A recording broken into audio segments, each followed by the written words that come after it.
Okay, just letting the last few people come in, and my watch shows that we're ready to get started here. So if you don't mind, Warren, if you could just kind of keep an eye on people coming in, and I'll be turning it over to you in a second. Thank you for joining us this morning. We will make it worth your time, definitely. Worked with Warren before, and his presentations are fantastic, so this is good value for it. So hopefully you showed up with the question, how do I provide legitimate and thought-provoking inquiry questions to my students? And that's the question that Warren will be answering in this session. You'll better understand this challenge, thanks to Warren, and you'll find that you do have access to free resources that will assist you in doing this as well. I'll just provide a quick context here, and then we'll turn it over to Warren there. So Warren and I here are both representing the Western Canadian Learning Network, or WCLN. Warren's also representing the Critical Thinking Consortium. So just context, WCLN is a consortium of a bunch of school districts from BC, Alberta, Saskatchewan, Yukon, Northwest Territories, and we're funded by all those 60 plus school districts. And we in turn provide online resources that are used by their online programs, but also many of the classroom teachers that find out about it. So to develop these resources, we basically take the finances that come in and we contract it out to various star teachers and tech specialists around the province. And sometimes we partner with universities or organizations like TC2. And that's what we're showcasing today.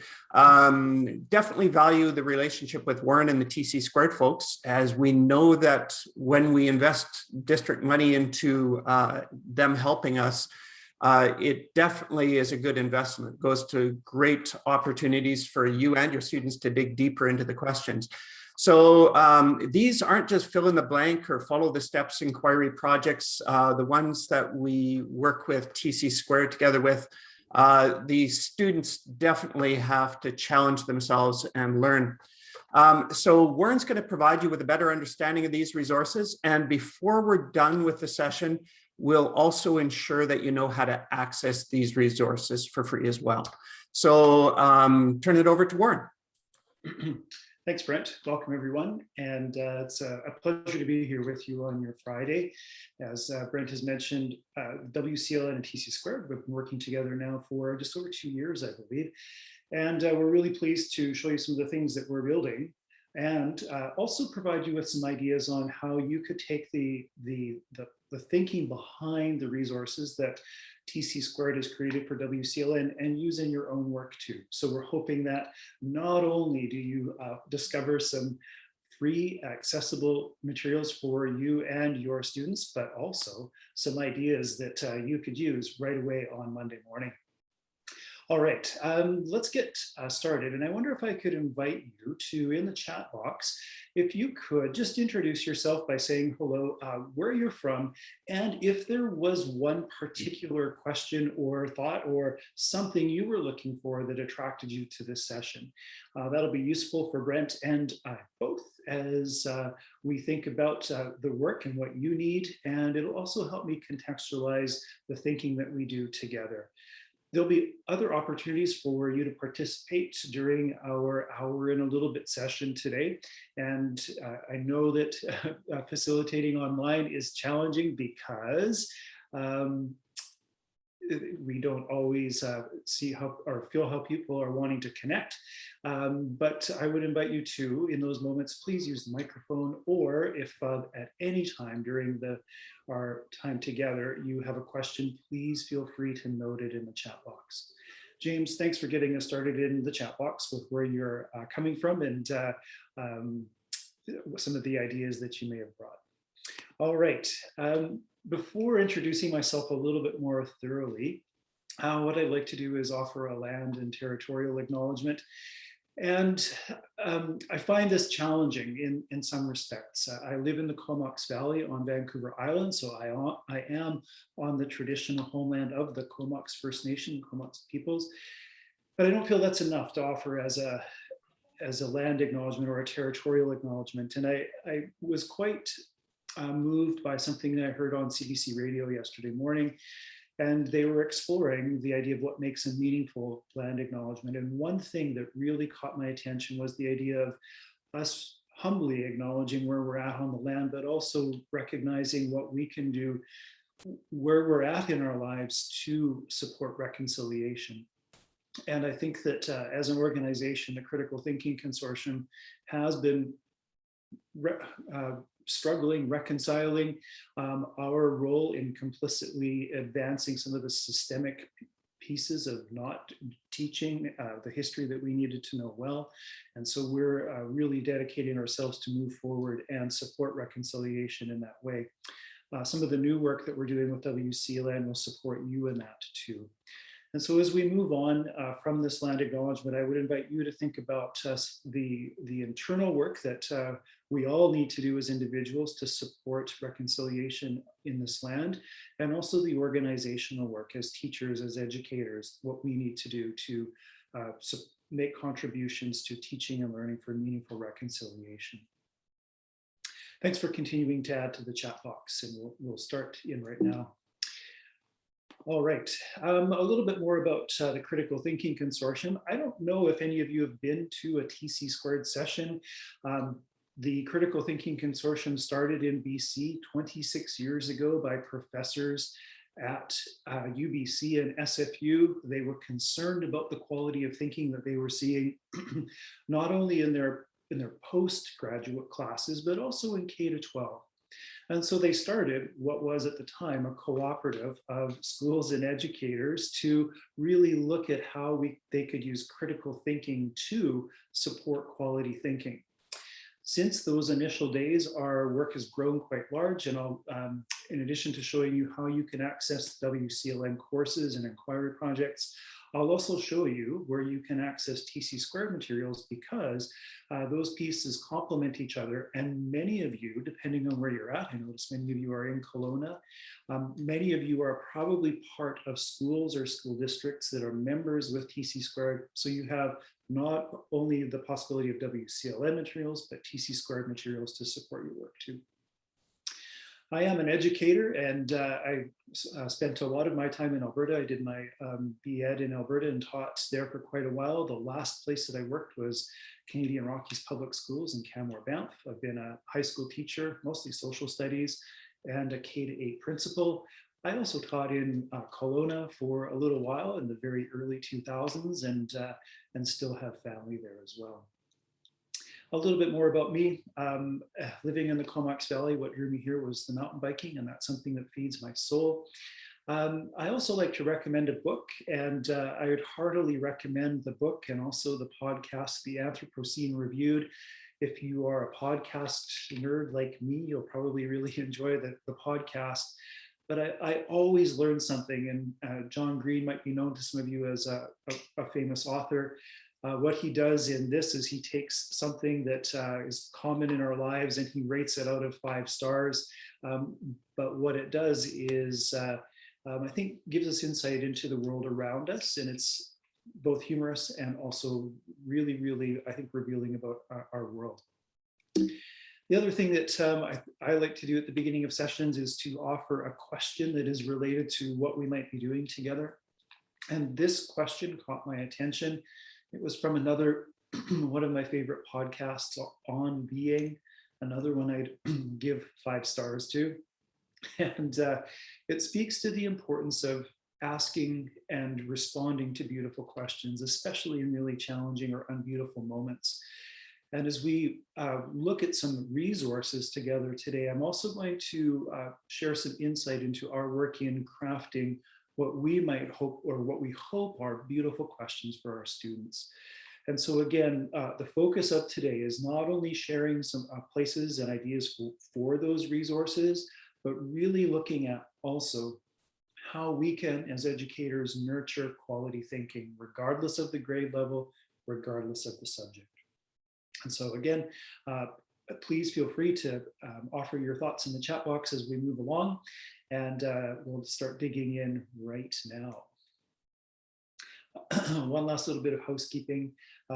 There's some contact information if you have any follow-up questions about the work that TC Squared does or the WCLN. There's a little bit of info there. If you are social media, we are on Twitter, not on Facebook. We've removed that, and so you can connect to us through Twitter as well. Brent, I don't know if you would like to speak to this, and I'll circle back to it at the end, but I just did a quick screenshot of the WCLN website and what you might need to do. So there is a login. Brent, if you want to quickly speak to that and how it works. Yeah, we can definitely circle back to this at the end. Yeah. Okay, all right, we will do that. One place, I'll just reference this for the TC Squared part. So our website is TC2.ca. We will also circle back to this at the end, but you might, if you want to be multitasking a little bit, you can certainly explore as we play with this as well. A few weeks ago, an article an editorial in the Wall Street Journal caught my attention, and it was the idea that we seem to be living in a time of particular, maybe intellectual lack. And it was framed around the idea of what's wrong with what's happening in our world right now, that why do we have so many challenges when it comes to perhaps dealing with a pandemic or climate change or many of our other issues? Why does it seem that we're rejecting what might seem to be thoughtfulness? And that caught my attention because the work that the Critical Thinking Consortium does is around quality thought. And so what I'd like to do to begin our time together today is I'm going to ask you to consider some questions. And again, our focus is going to be on quality thinking. And as we do this together, I'd like you to listen to the words, obviously, to the content, but watch some of the patterns that I use. I am going to endeavor to walk the talk today, and doing that, dig into what quality thinking is. I'm going to show you a series of questions, and what I would like you to do in the chat box is to make a judgment or a decision. Could you tell me which question or questions does the best job of inviting quality thinking? So here we go. Here are your options. I could ask you to define the word community if we're working in younger grades. Another option, I could ask you, what are the effects of climate change? Decide which event was the most significant in BC's history. I could ask you to identify which graph you would choose to show the data, and then invite you to explain your answer. And finally, if we were doing some reading together, I might ask you to, using clues from the text, make a believable prediction about what might happen next. So if I could invite you to, in the chat box, to make a selection, which of those, A, B, C, D, or E, do you think does the best job of inviting quality thinking?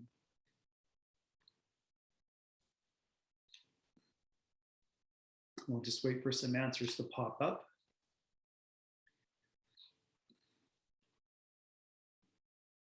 So we have lots of people voting for C at this point, and a few voting for D.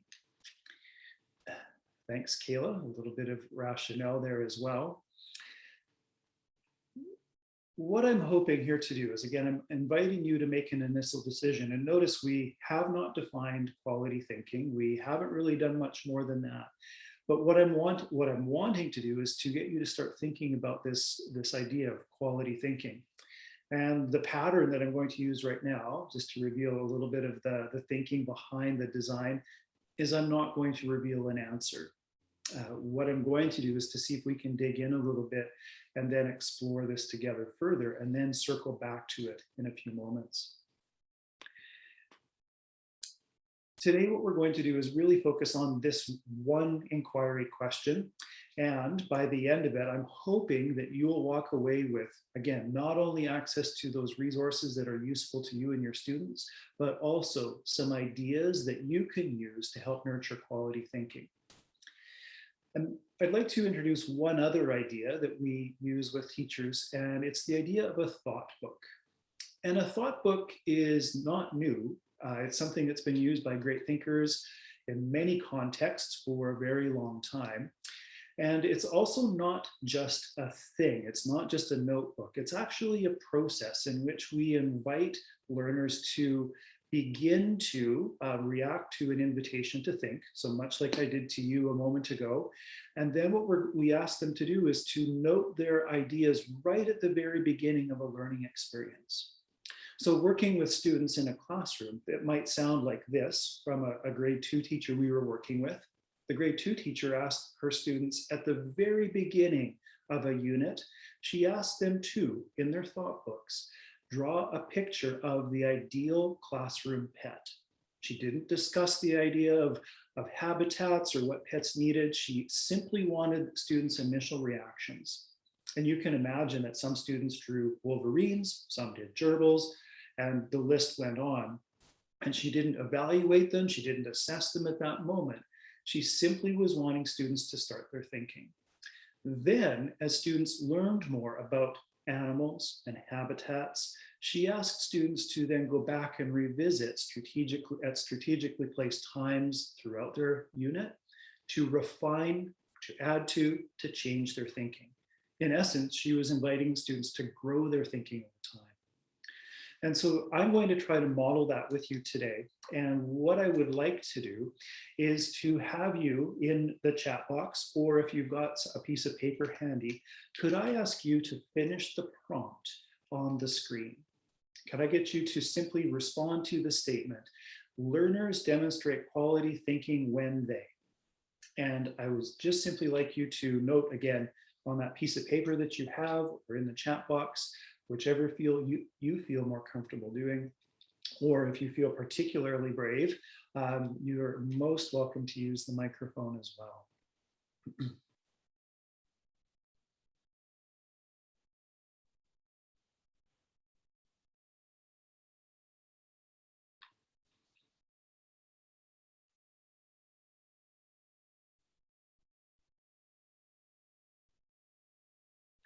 And I am purposely pausing here just to allow you again to note your ideas where you're at, or in the chat box. What would you note as learners demonstrating quality thinking? Andrew, thank you very much for adding something in the chat box. Love how you've qualified the meaning, the questions part. Aaron, thank you as well. Hey, Christian, thank you very much. And Kim. Elizabeth, you've got some really great qualifiers there, descriptor, characteristics. Wonderful. Yeah, Nicole and Nir, thank you very much. I'm going to invite you to continue adding to those. And if you've noted something on a piece of paper, that's great. If you've noted something in a chat box, keep in mind what you've noted. And we're going to circle back to those things as well. I'd like to offer you 3 ideas that we have developed over time working with educators around the world and through research that we've been doing. 3 things that we might signal as representing quality thinking. See how this connects to, how it resonates with your initial thoughts. And then I'm going to pause at the end to see if you have any questions, or maybe you would ask for some clarification on any of the 3. Or maybe you're wondering if where something is that you think is important. Here are the 3 that we would suggest. So students are engaged in quality thinking when they do these 3 things. Number 1 is when they make reasoned judgments. So they're making decisions about what to do or what to think. And it's always done inside a discipline-related concept or with concepts or contexts. A second feature of quality thinking is when students use use criteria to make those judgments, so that it's more than a personal preference, it's more than opinion, it's actually using relevant background knowledge and criteria to help them think through things. And finally, quality thinking happens when students learn and use intellectual tools to become self-regulating learners, so that they know how to, for example, analyze a document, and that intellectual tool of analysis helps them make decisions. So those are the three things that I'd like to offer. And again, I'll pause here to see if you have any questions about things that you're wondering about, or perhaps there's something that really resonates with you. Uh, any feedback or reactions to the three characteristics that I've offered to you this morning?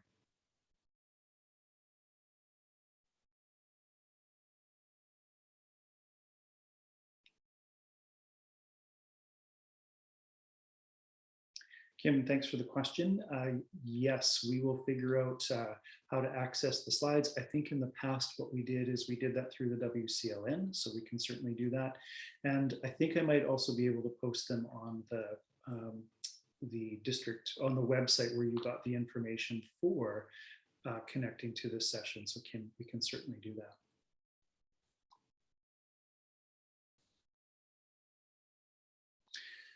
Christian, thanks for the question. Christian, I think I'm going to go back here. Christian's asked about the criteria. And I think that establishing that's really important. And I think part of it is, Christian, we can emphasize or reinforce the importance of criteria by making sure that criteria is essential. And I think that we can make sure that happens in the design of the question. So if as educators, if I don't design a question that requires criteria, I've actually minimized the importance of the criteria. So you'll notice when we play with this and when we look at the examples of the inquiry projects that were designed for the WCLN, that all of them really do hint strongly at the importance of criteria. Suzanne, I thank you for your question about the level of maturity. I think that we can apply these in, and we have research to back my thinking.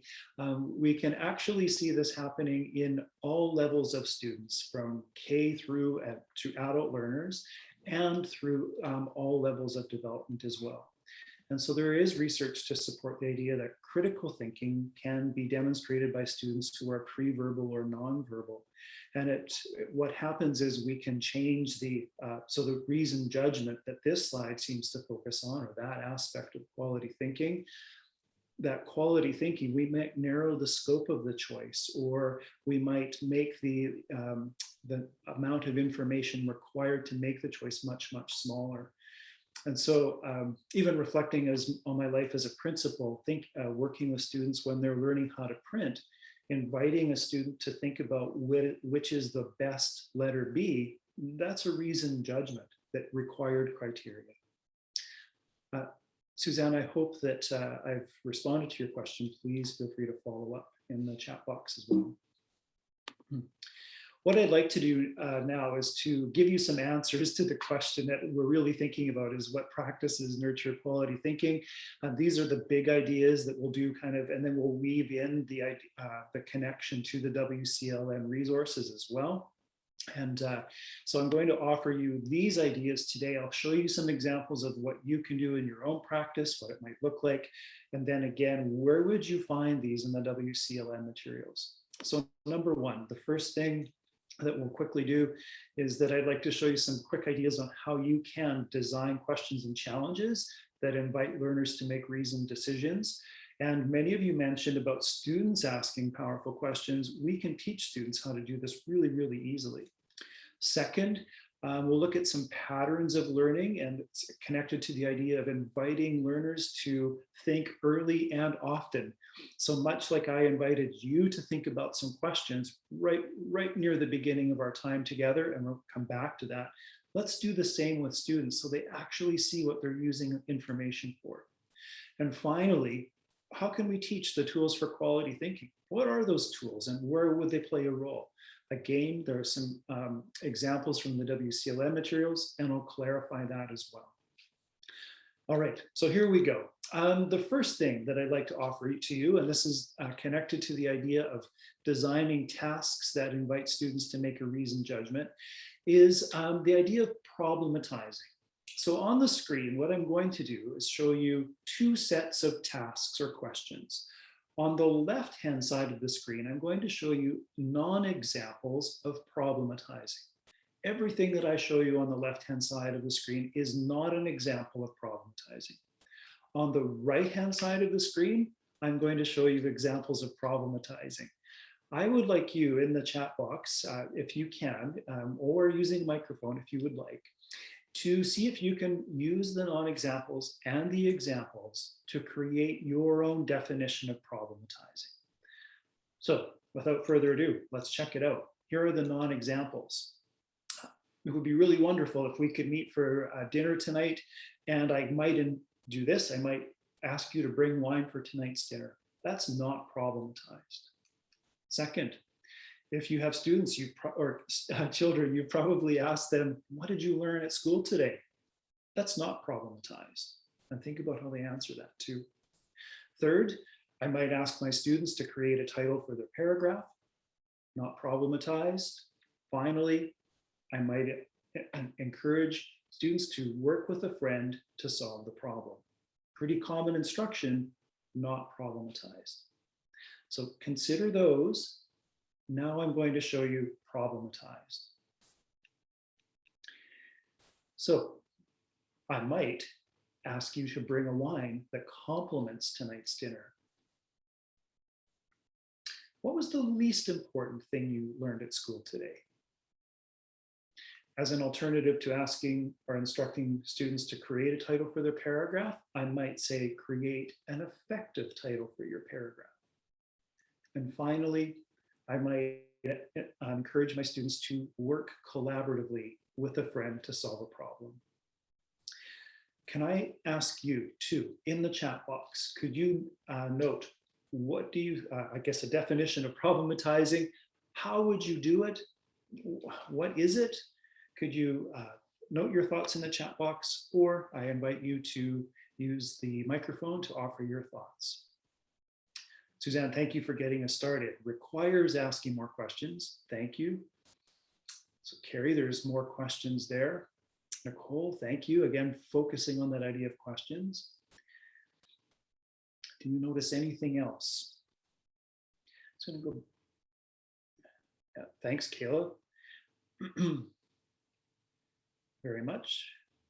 Just going back to, I don't know if you remember what Christian noted about criteria. Think about that as well. Christian left a note in the chat box a little bit more. Okay, so there's some action required. There is a judgment. So problematizing is the idea of getting students to make a judgment or choice. Okay. What happened to the wording? Can I get you to look at that? The wording is slightly different. What do you notice about the wording? So Ashley said it's got a specific detail that they have to examine or analyze. You're exactly right. But notice that there is this, we like to call it an evaluative phrase. So in the second example, what did you learn at school today? I put in the evaluative phrase of least important. In the third example, create an effective title. That's an evaluative phrase. It's also the idea of, there it is, Christina's got it in the chat box. The criteria is mentioned right in the task or the question. And so that's, Christian, your original query in the chat box was about how do we reinforce it? Well, here's how we do that by problematizing tasks and questions. And we can do that in all sorts of situations with every single subject, every single grade in school. What we're doing here is we're inviting students to make that reasoned judgment or decision. A moment ago in the chat box, somebody mentioned that it's an open-ended question. And we don't usually use that phrasing with these types of questions or tasks. While there can be more than one plausible answer, they're not necessarily just open-ended, because there is some pretty specific criteria that a response has to meet. And so we like to say that they open up the idea for alternative ideas and alternative questions. I'd like to practice with you a little bit here and show you how you can turn any question or task into and problematize it. And I want to emphasize that problematizing could be one of the most important orientations in guiding quality thinking, because it's the part that invites students to make judgments or decisions. So notice the task on the left. It's not problematized. List the effects of the treaties on Indigenous communities. The founder of the Critical Thinking Consortium, Dr. Roland Case, often likes to call these questions research questions, but what he does with the word research is he hyphens it. So it's RE-search. So students, when they get this task from me, could simply research all of the ideas that have been found in their textbook or another source about the effects of treaties. What we could do is we could describe the most significant effects of the treaties on Indigenous communities. And so earlier in the chat box, I noticed somebody commented on the criteria for historical significance. Students would have to use that to explain and describe why treaties have had significant effects. So it's more than simply researching and listing. It's actually using the criteria to make a judgment or a decision. I just want to pause to see if you have any questions about how to do this. I am going to ask you to see if you can come up with an example in a moment. Do you have a question about how to do this? Is there something that really works for you in your context you see working? Or perhaps is there something that is not resonating at this moment?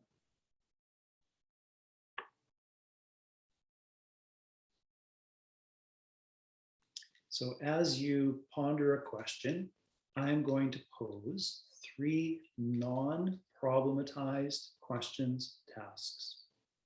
A student could answer these without having to make a judgment or a decision.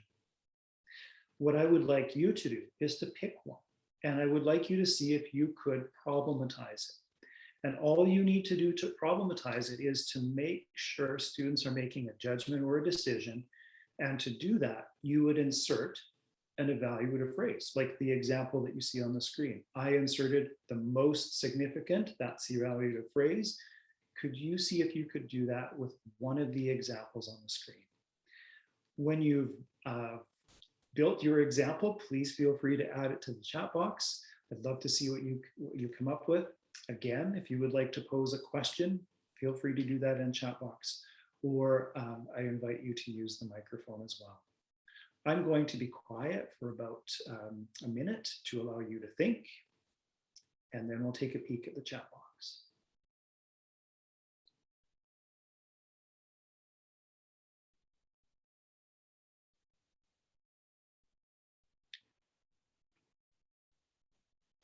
We have some thoughtful examples popping up in the chat box, so if you want to take a peek and see what those are like.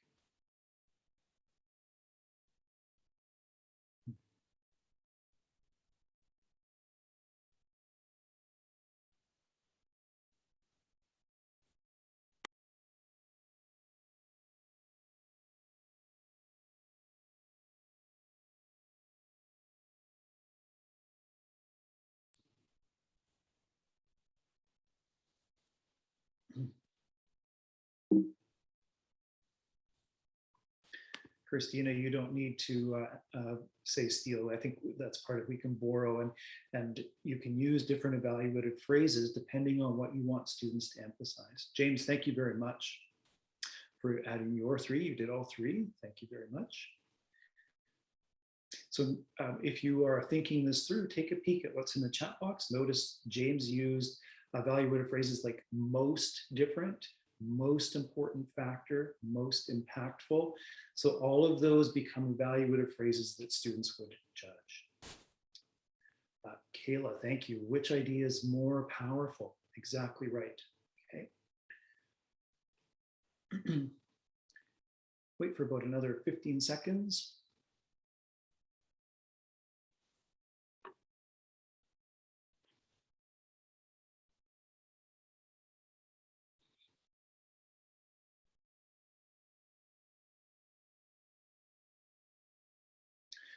I would encourage you to play with problematizing in all kinds of contexts.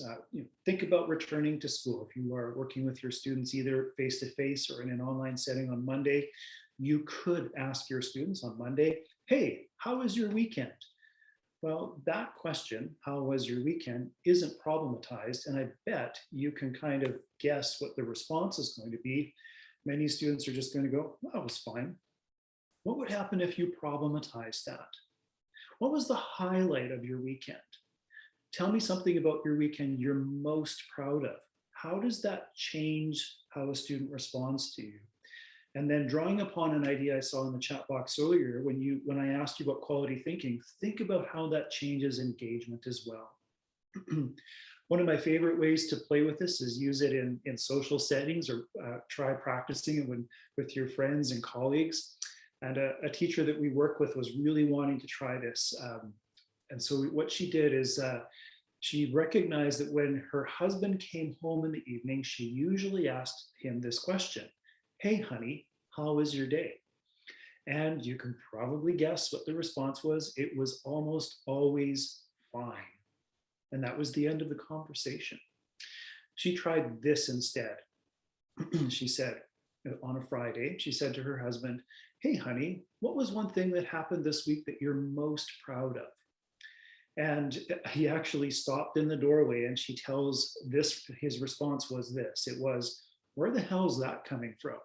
And the question actually stopped him, but what it did is he revealed that he'd actually done some amazing things at work this week. And in their conversation, he did acknowledge that that question prompted him to reveal something that he may not have done previously.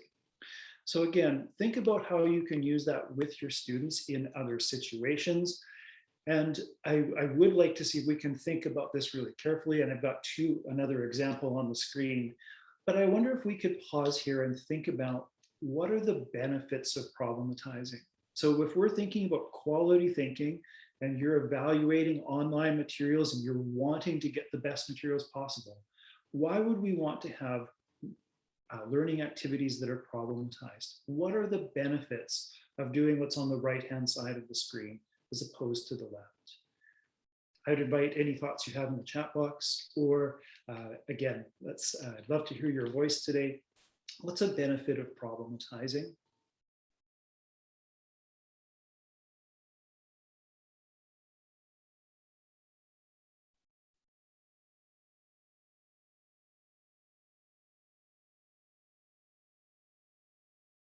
Thanks, James. I am pausing to allow you some time to think and process, and perhaps encourage you to use the microphone. More thinking, more judgment, no correct answers, and we might talk about that a little bit. Okay. Thanks, Kayla, for that thoughtful reply about moving away from memorization. Thank you. Christina, yeah, again, we don't necessarily use higher level the thinking. We don't talk about blooms because and I can direct you to this, but we worry a little bit that it kind of misinterprets blooms to think about it just as higher order. But what we want to do is we could have that thinking, problematized thinking at every level of blooms, not just at the higher level of blooms. Really wonderful responses. Thank you so much for what we have here. And Emily has just noticed the idea of critical thinking skills. What we've done is really I hope found a practical way of embedding the core competencies of thinking into what we're doing. Can I offer some other benefits as well? I think that it really signals the kind of thinking required by the task. So if some of you have noticed, it's shifting the idea of just reporting back or regurgitating to saying, well, I want you to analyze or contrast or come up with more significance. So it's really clarifying to students what they need to do. As many of you have noticed throughout the chat box and what we've talked about thus far, is we have to have a conversation about the criteria now. So if I ask my students what are the most significant consequences of habitat degradation, we're going to have to define the criteria for most significant before we engage in that task. We really do think that this requires students to think through the content, or requires thinking to learn. It's not just reporting back, it's making that judgment. And that's where students begin to become intellectually engaged, but it's going to invite them to actually use the information for something that matters. A moment ago, somebody said there's no right answer. There could be multiple plausible answers, as long as students are using the criteria and the information. I think it also does something important about connected to plausible answers about inviting and affirming student voice. And we have had students say that when they've had this shift to problematized questions and tasks, some students were frustrated. They would say things like, "Why can't you just tell me what I'm supposed to tell you?" Other students would put up their hands and say, "You mean my ideas might actually matter?" So you will see students struggling and working through the idea of plausible answers. Using problematizing helps provide a target for students, and it guides your assessment as well. Now we can use the criteria for significance to actually assess student work and provide feedback. And it also provides openings for meaningful differentiation. Earlier in our session, one of you asked about, what about students who need extra support? Well, we can narrow, as I mentioned a moment ago, we could narrow the number of consequences using the example at the top of the screen that students might need to consider. I could ask a student who needed more support, why is this consequence of habitat degradation significant? So they would still be using the criteria.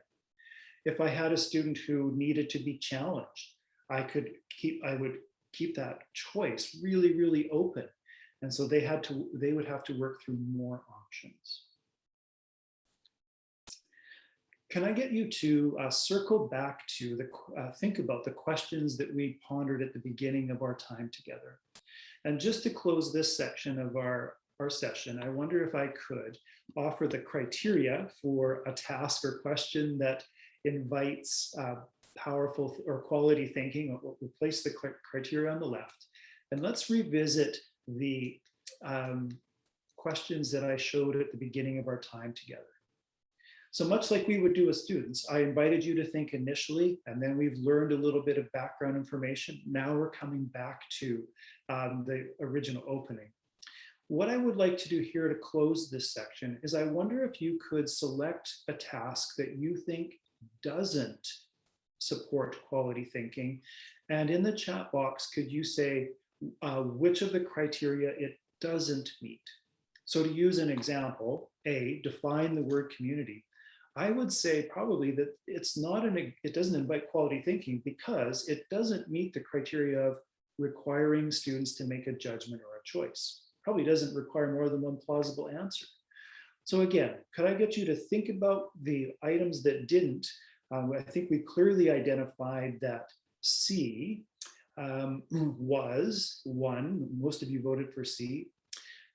Could we spend a moment here and just identify which of these doesn't meet the criteria, which criteria it doesn't meet?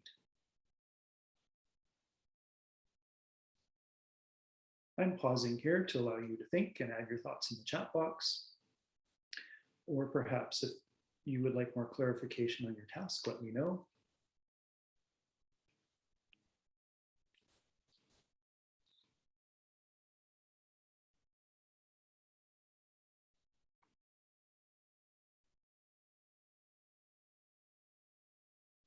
And as you're thinking, could we think about D? Okay, so thanks. Right, so we've got some people jumping in. Their right answers. Let's think about D a little bit here. Do you think D, that was one, I think the others are pretty obvious. I'm going to tell you that C is what meets the criteria, and so does E. And Andrew's suggesting that D needs a little bit of adjusting. Well, let's use the criteria. So just like we would do as students, which of the criteria does D not meet? And play with that a little bit. It's kind of, it's tricky because students are making a judgment, they're making a choice, but is there anything that doesn't feel right about D? Does it meet all of the criteria?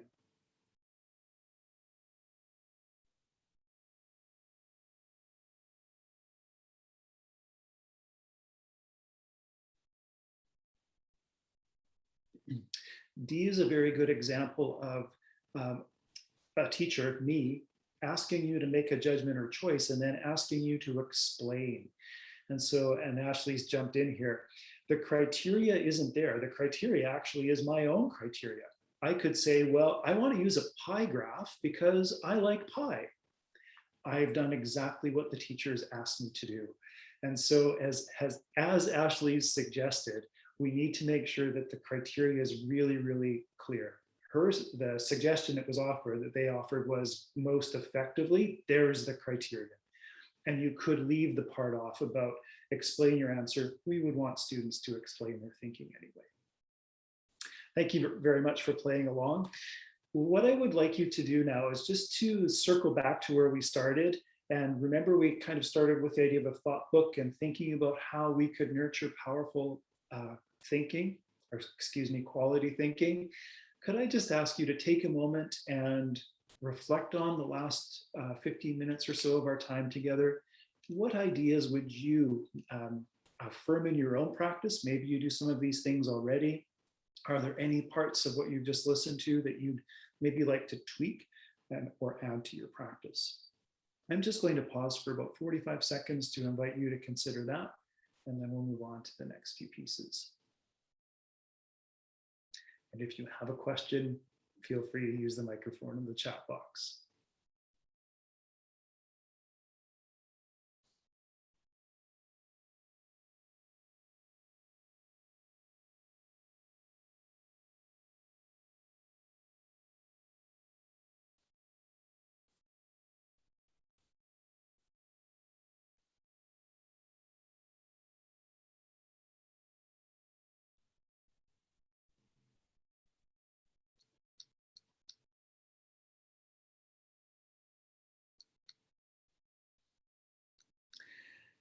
As you note some thoughts, and again, you don't have to note your thoughts in the chat box. You can note them to yourselves. Kim, thank you.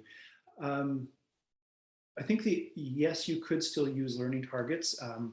And so learning targets could inform the creation of questions or tasks. And often learning targets, whether they're from the curriculum or from other places, often those inform where the criteria might be. And so I would consult with those for sure. Okay, absolutely. At the beginning of our session, Brent indicated that one of the things that we've done is create inquiry projects that complement the courses that the WCLN offers.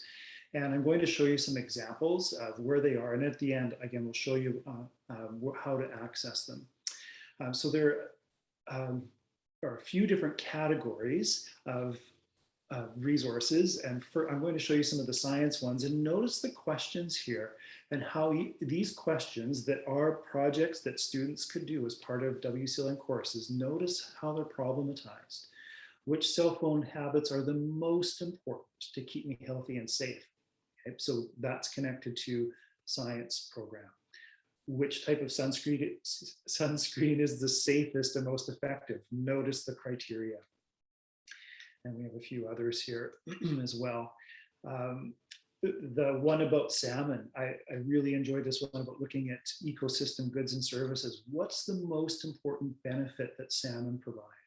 And so again, these inquiry projects are really designed to get students to react to a question and then engage in some learning and then make a judgment that's connected. So it's not just, as one of you had mentioned, regurgitating or researching something. It's using information to make a judgment or a decision. In addition to those science-related inquiry projects, there are a number of humanities-related projects. Here are 3 that we did last year.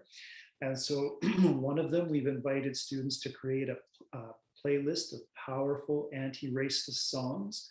Again, look at the wording of that question. Powerful anti-racist songs. That's the criteria students are going to need to use. Students learning about the criteria to identify explicit or implicit racism. So again, those could be questions that could be simply researched, but tweaking it or problematizing the question, then as you see in these inquiry projects, can really help lead to quality thinking. In addition to those resources, and it will show you more, but that's a beginning of the a sample of what we've done for the WCLN. We are in the final stages of getting some new inquiry projects ready. Here are some science projects that we're working on. One that I'm very excited about is 2 lessons for 2 different groups of grade levels on the concept of two-eyed seeing. And two-eyed seeing is an idea that has been proposed by Elder and Dr. Albert Marshall, an Indigenous leader from the east side of this country. And his idea is that two-eyed seeing is where we take one eye and we look at the Western way of viewing science, for example, and we use that eye to see the very best of the Western world.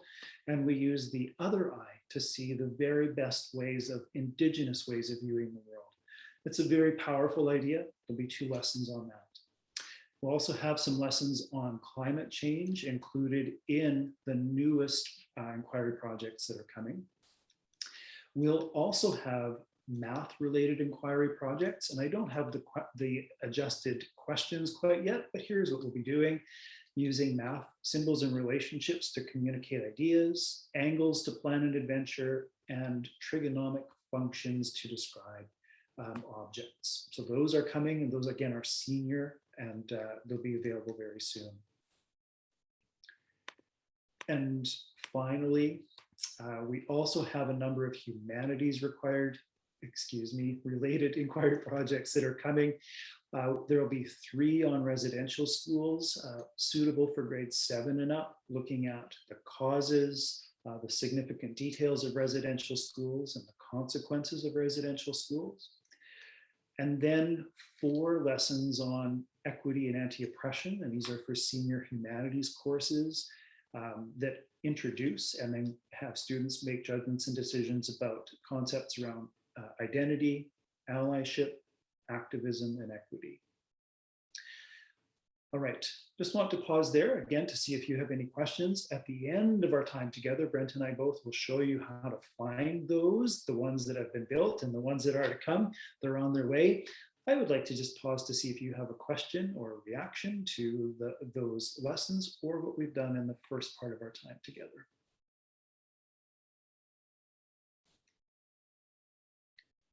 And you can use your microphone or chat box.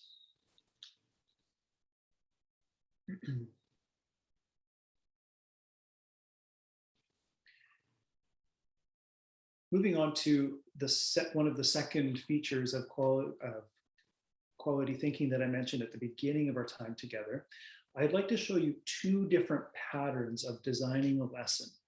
And the first pattern is the one that I learned when I went to supposedly one of Canada's best education programs.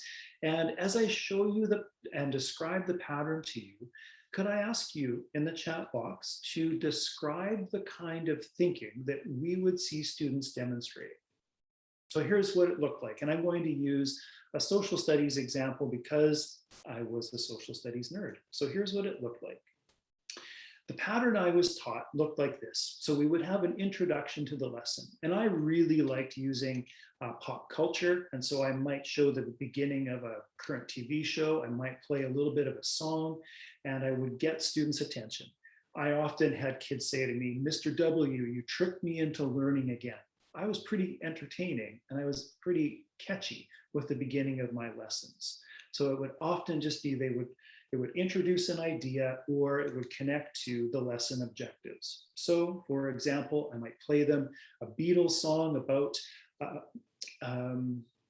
for example, the song Imagine, and we would talk about it, what the song meant, and then I would share the lesson objectives. And then I would connect that song to teaching my kids about different ideologies. So I might do a quick little lecture. I might get them to read from a textbook, maybe do a little bit of research. Then we might answer some questions. I might have some different little student projects. And then there would either be an exam or some kind of project that they would choose. I'm curious, what kind of thinking do you think students would demonstrate if I use that pattern? What do you see happening? Can I invite your thoughts in the chat box? Or we're still going to give, maybe I'll give away 7 bonus points today for somebody who uses the microphone. What kind of learning would we see students demonstrating if we were to use that pattern in a lesson?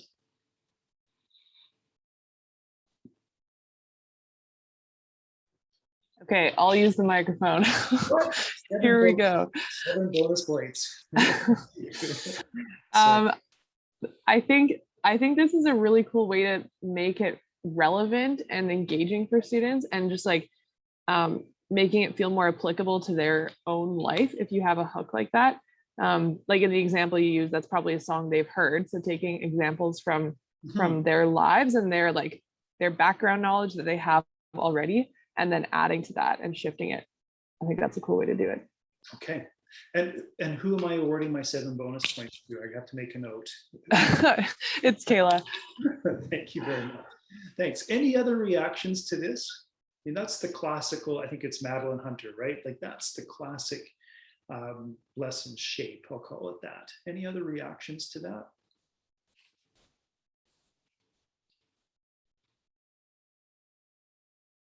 Kim, thank you. Yeah, I mean, it could be formulaic, absolutely, those steps. Can I show you another pattern? And I'd like you to, I'm going to ask you to compare. And so the question that I'm going to get you to ponder is, what's the difference, the most important difference between the 2 patterns that I'm going to show you? Okay, so here's in the new pattern, I'm going to start my lesson by asking students to make a judgment or to react to something. And so it would be a question like, how could we, or how fair is our society? And then maybe I play the song Imagine. So I'm going to use the same hook or some little pop culture thing, but I'm going to get them to come up with an answer or make a judgment right away. So in the previous one, we might have had a discussion and kids could react to this piece. I'm going to pose a question where they have to make a judgment or a decision. And then what I'm going to do is I'm going to get them to somehow to note, to express their initial thoughts. It could be a thought book, so it's a really safe place. They don't have to necessarily reveal everything, but they're starting to begin to form their thinking to that question about how fair is our country, or how could we make our country more fair? After they form their initial thoughts, we're going to learn a little bit more about background information. So I could use a little bit of a lecture, I could invite an elder, I could use all of the same content, but what we're doing now is we're using the content to think about that question. Then after connecting with that content, I'm going to invite my students to go back to their initial answer. And I'm going to say to them, I posed this question to you at the beginning of our time together. Now we've learned a little bit more about fairness and equity in Canada. Could I get you to go back to your answer? What would you keep? What would you change? What would you do given what you've learned? I'm going to continue the pattern. I might teach them some more tools. We might do some research, but we're going to find more information and we're going to revisit their thoughts. And so we're going to go around that circle. My question to you is, what's the biggest difference between the first pattern, the one that I showed you, the linear Hunter-esque one, and this one? What would you see as a difference in student learning, student thinking, by pondering these 2 patterns? I still have more bonus points to give if you want to use the microphone, or if you would like to use the chat box, that's great too. I would love to hear your thoughts. Okay, thanks, Caleb. Ongoing and continuous. Okay. Krishna used a word that I'm going to draw upon in a second, the idea of reflection. Ashley's doing some other thinking about metacognition.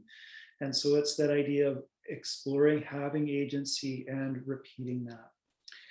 And so going back to at the beginning of our time together, I suggested that number one, we problematize to design questions that invite learning, but then let's invite thinking early and often. Let's be brave and let's ask the question right at the beginning of the lesson. The benefit for me as a teacher is I get to see what my students are thinking about, and then we build upon that as well. We've been working with elders across Canada in some of the materials that we're building. And one of the things that they said in relation to this is that they thought that this was a good example of Indigenous principles of learning and that it nurtured reflective meaning making. And that's really stuck with me because I think that, as one of you noticed, Ashley commented on metacognition, it's really supporting reflective meaning making. In the lessons that we've created for the WCLN, you'll notice that right away. So at the very beginning of the inquiry projects, students are asked to make a judgment or a decision. Here are some examples of what this looks like. In the inquiry project that focuses on cell phone habits, at the beginning of the inquiry project, students are asked to rate their cell phone habits. So in the red, you'll see an example. So charging my cell phone beside my bed at night, is that not at all safe or very safe? So students do this at the beginning of the lesson. And then beside it, they'd have to write some evidence. Why do they think it's safe? Then to kind of follow that pattern, the circular pattern that I showed you, they'll engage with some information. And then near the end of the lesson, they're going to be asked to give a revised rating. And we want to see students then reconcile, hey, maybe your initial rating was right on. That's great. What evidence is leading you or supports your thinking? Maybe they discover that doing that cell phone habit is actually not at all safe. So they're going to rethink their learning. That's how we can design this into the lesson. Here's another example of how we could structure or how it's structured. In one of the inquiry projects, we provide students with a CBC News story from last year where a teacher asked students to write at least 5 positive stories about the impacts of residential schools. And then students at the beginning of the inquiry project were asked to make a judgment about if this was racist. Again, they may not know right away, but what we're going to do is do that initially, learn about what racism, explicit and implicit racism are, and then come back and make that judgment or decision again. Can I show you one more? In developing the anti-racist song list, we show them some lyrics and we ask them to then judge the song, the lyrics. They don't know the criteria for a powerful anti-racist song at the beginning of the inquiry project. After exploring those criteria, they will look at some other lyrics and then come back to this. So again, I want to just quickly pause here to see if there's anything that you might have a question about, perhaps thinking about that cycle. If I could encourage you to go back to your list that you were composing a few moments ago, are there any things here that you would like to add to your practice that could encourage quality thinking? I'm going to pause for 30 seconds to see if there's anything you'd like to add using the microphone or the chat box, but also to allow you to just add to your collection of ideas.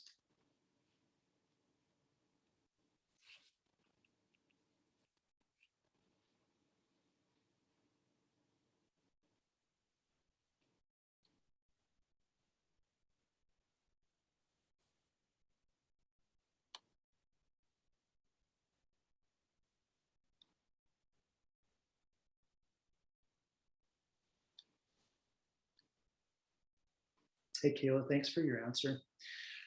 Yeah, really great question here. The idea of how do you build continuity? And this is certainly far bigger than a single lesson. And what we do when, as TC Squared, when we work with schools and educators, is we look at, we call it a cascade, where we would have an overarching question.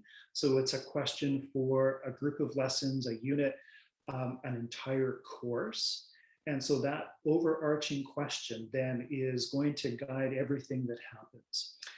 So I'm going to go back to the example that I gave you a moment ago when I was showing the lesson patterns. And one question that we've been using with different levels of social studies and history across Canada is the question of, is Canada a better country now than it was in the past? So that could be an overarching question. And then the continuity, Kayla, that you're asking about is that you would have lines of inquiry that you would, or groups of lessons that would support that. And each one of those lines of inquiry then would engage students in making judgments or decisions so they have information to respond back to their overarching question. And you can do that again in every subject. You can keep them again on small blocks of lessons or on bigger. If you explore the TC Squared website, if you look at developing search cascades, that's our word. We call them a cascade of inquiry. Kayla, I hope that helps. Feel free to also connect with me. I'll share my email again at the end if you have a problem, or excuse me, if you want to follow up on that problem of doing that. Hey, Andrew, thank you very much. Yeah, again, hopefully there are some items here that you can add to your collection. I'd like to move on to the third idea that I'd like to offer you, and the third important feature of the inquiry projects that we've been doing for the WCLN. Since leaving teaching practice, so I work with the Critical Thinking Consortium full time. I've been really reflecting on my life as an educator. And I, as a high school social studies teacher, I think I made a lot of assumptions about my students. If you were to come to my class, I assumed that you could compare and contrast, that you knew how to analyze, that you knew how to examine primary and secondary sources. And so I focused on the content, and I spent little time building your toolbox. When I then went to become an elementary school principal, I saw teachers really focusing on how to build kids' toolboxes, or in the quote that's on the screen, their capacity to learn. And it was an important moment for me because I realized that as a teacher, my job actually was to build their capacity to learn. I needed to make sure kids had the tools they needed. The third feature that I think is really important of the lessons inquiry projects that we've done for the WCLN is that all of them feature an intellectual tool. All of them teach kids and develop their capacity to learn. And that's also a foundational part of what we do as an organization, as the TC Squared does as an organization. On the screen, you'll see the framework that we use in our professional learning with educators and schools. And we really focus on 4 parts of building a thinking classroom. And we've spent a little bit of time in this session in the top right-hand part of this framework. I've shared with you how you can use problematizing to create opportunities for thinking. The other part that's important is the bottom left-hand side, the building the capacity to think. And we suggest that there are 5 categories of intellectual tools that we can help students develop that help them become self-regulating learners. And those 5 categories are found across the bottom of the screen. So we can help students use background knowledge as a tool to make judgments and decisions. Criteria, one thing that keeps popping up in our conversation today. We can help students understand what criteria is and how to use them to make reasoned judgments. 2 that are kind of really closely, intimately linked are thinking vocabulary and thinking strategies. So students need to know what verbs like compare, contrast, analyze, derive. Every disciplinary has thinking vocabulary. Students need to know what those words mean, and then they need to know the strategy that's attached to it. So when a student sees, for example, the word compare, do they know that a Venn diagram, the thinking strategy, could be useful? Those 2 pieces are really, really important to helping students make reasoned judgments and be great thinkers. And finally, we can also, as a tool, teach habits of mind. So again, the inquiry projects that we've created for the WCLN, each of them features a tool. That there's thinking vocabulary, there's a thinking strategy that's used, and there's criteria for judgment. Just to very quickly connect to this, we also make sure that we, in the inquiry projects, where appropriate, we're using all of the tools, and we're asking these questions, and they could be questions that you could use in your own practice as well. And instead of just assessing students' answers, we can actually begin to assess their thinking. Have students used criteria? Are they understanding thinking concepts? Are they using the thinking tools to respond to questions or challenges?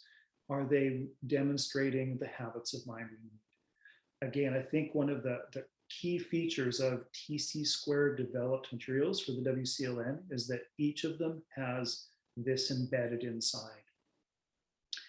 The other interesting thing that we have done is that we have developed inquiry projects that focus on individual tools or competency related items. So in BC, as educators, we know that there are the curricular competencies and the core competencies.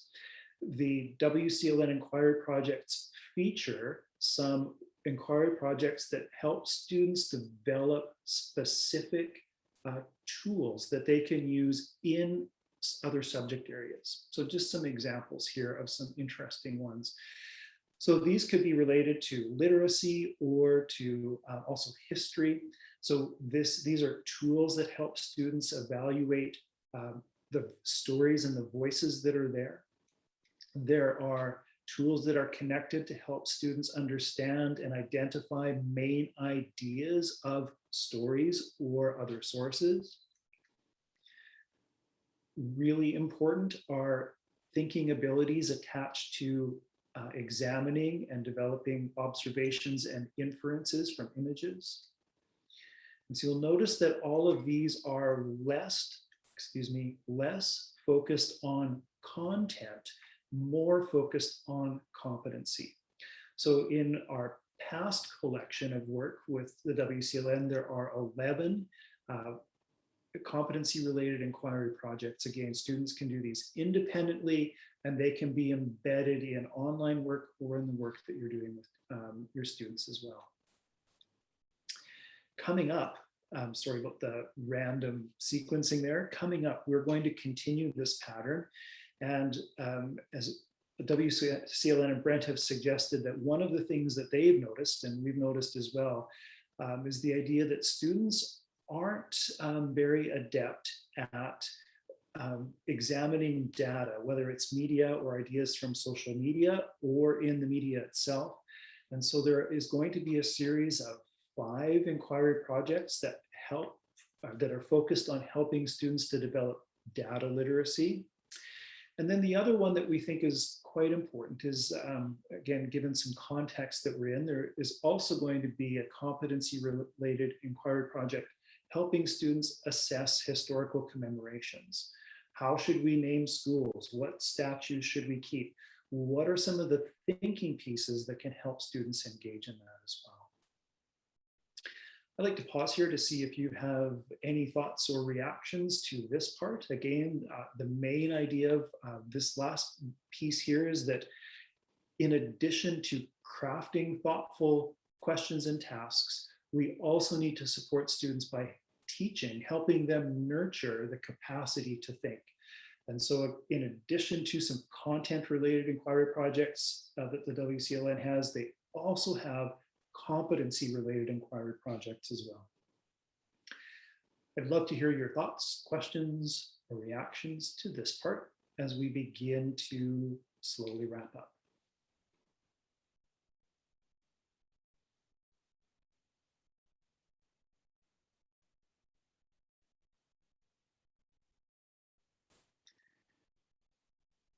As we wrap up the ideas part and then look at some of the ways that you can find these things, I'd invite you to go back to the original question of ideas that you could use that could help nurture quality thinking. And as you do that, forgive me, I'm going to kind of talk above your work here. I started this section by offering you a reflection on my practice.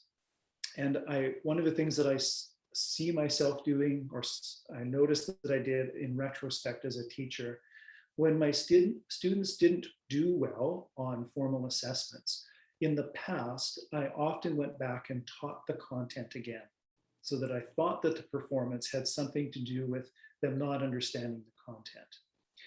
Alternatively, now, what I would do is focus on making sure that students had the tools to engage with the content. So I might discover that this student was unable to derive a formula or knew what an effective representation was, I would focus on the tool, and that helps the student engage with the content. And that's really shifted the success that I noticed my students have had. And again, in our work with teachers across Canada, that's really begin to shift practice and student success as well. In our time together today, we wanted to focus on giving you some ideas that you could use to support quality thinking. And we also wanted to show you some examples of questions of inquiry projects that were available. Brent and I are going to quickly identify where you can find some of this information. And Brent, I've got a screen capture here. I don't know if you want to speak to this, where they can find these pieces, or these inquiry projects. And then I'll wrap up by sharing some where they can find TC squared related pieces too. Yeah, perfect. All right. Thank you very much, Warren. Always good to learn from you. And I have no doubt that everybody here is thinking that we need to figure out a way to insert some problematizing into our lessons and projects right now. And the default pattern after a session like this is to get excited about it, head into another session, have a great weekend, Monday morning, and you're in the class in front of people and demands with that. And it kind of fades away. And so, so hopefully you can find some time today to think about this while it's still fresh in your mind. Maybe come up with a little plan or two just to kind of get the ball rolling there.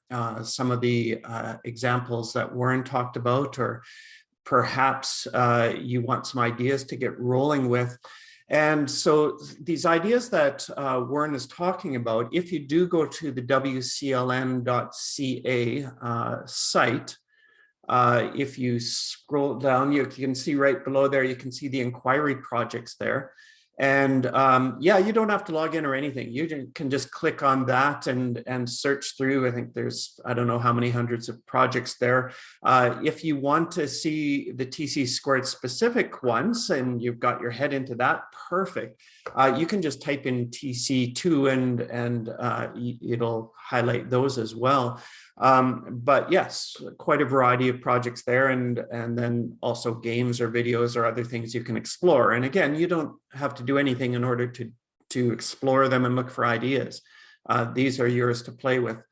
As far as if you were interested in looking more on the site, under the teacher support area, I will have a recording of this session on there if you wanted to share it with some of your colleagues. Again, no cost, anything like that. It'll just be an area that you can send people to, and they can check out this video.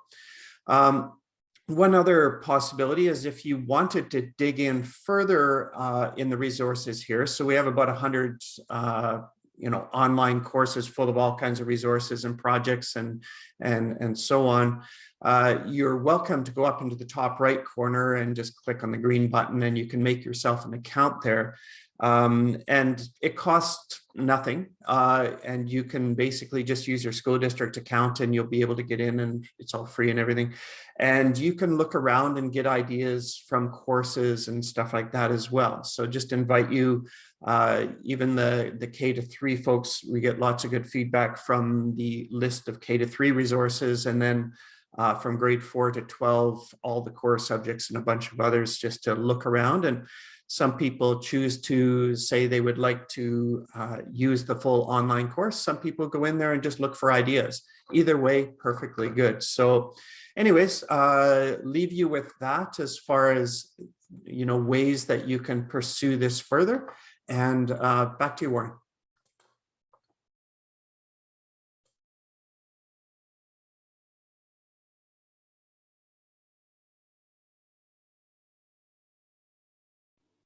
Similarly, you have access to many, many resources with TC squared as well. So TC squared, we are a not-for-profit, and we do have school districts that are members or partners with us. If you are from SD23, your school district is a partner as well. If you would like to see if you are indeed a member of a partner district, if you visit the website and look at under join, there is a list of partner districts. and you can log in using your school email address. And the one part that I would encourage you to check out is the middle section of our website, the resources part. There are a few things that I've mentioned to you today, notably the thinking tools that I've spoken about. That's in the tools for thought section. There is a collection of more than 100 different tools for thought lessons. They're mostly subject generic and mostly grade generic, so you could use them in any situation you wanted to support your students' thinking. And you'll also notice in that resources section, there is a collection we call critical challenges. That's our fancy word for subject related lesson plans, thousands of pieces there that you could look at. If you are a social studies person, in that middle section, there is a new section connected to reconciliation as well, and that will also be growing. And for those of you in math and science, we have a new math publication. It's coming back from the printer very, very soon, and so that can support your work too. Just some of the other pieces that we do offer through our website and with our work with schools and school districts. That brings us to the end of our hour and a little bit together. And I really hope that this isn't how you're feeling, that there were some ideas that you can take away and apply, as Brent said, identifying those little pieces. I know that professional learning days can be great opportunities for just kind of breathing a little bit. I don't want you to feel that that you need to try all of these, but looking for little pieces that you can embed in your practice. I'm going to hang out here for a moment or two. So if you have a thought or a question, or if I've thoroughly confused you, please feel free to hang on for a moment. Or alternatively, if you would prefer to get in touch with me, please use the email address on the screen. If there's something that you would like to know more about, don't hesitate. I invite your emails and I would love to hear from you. Thank you so much. And I wish you all the best with the remainder of your day today, and also a great weekend wherever you are. Thanks for your participation today.